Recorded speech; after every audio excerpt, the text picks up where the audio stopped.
Això era una volta, un temps en què totes i tots podíem eixir a passejar per l'Albufera, caminar per la ciutat de València, recórrer els Pirineus de cap a cap en 50 etapes o fins i tot viatjar a Venècia o a Londres. Però un dia, per Àsia, Europa, Amèrica, Àfrica i Oceania, s'extingué una epidèmia que va aturar el món i que va fer que es quedara tota la gent en su sitio. Ningú no podia eixir de casa, només podien veure el món darrere d'una cortina o des de l'altra banda del mirall. Ja no podien passar ni un, ni dos, ni 3 dies fora casa. Què estava passant? Teníem demasiades preguntes i volíem saber el desenllaç, i tots estàvem un poc amb el cor trencat. Al llarg del temps d'espera, aprenguérem a valorar la importància de les coses i a veure que al remat tot s'aprofita.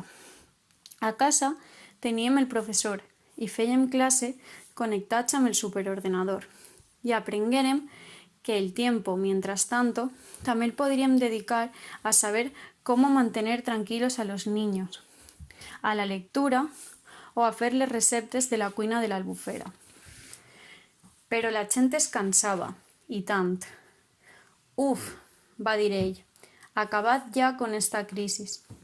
I això va ser possible gràcies als metges i també als científics, que van ser els lluitadors que feren possible que elles, les dones, i ells, els homes, pogueren recuperar la vida després d'estos aires difíciles.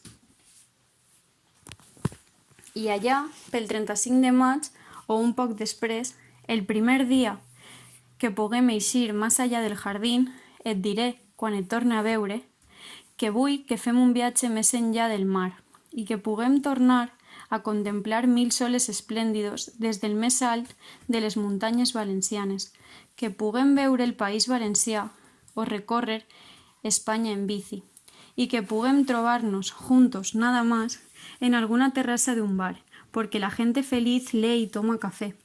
I totes i tots recuperarem la llibertat i tornarem a veure els nostres amics per sempre.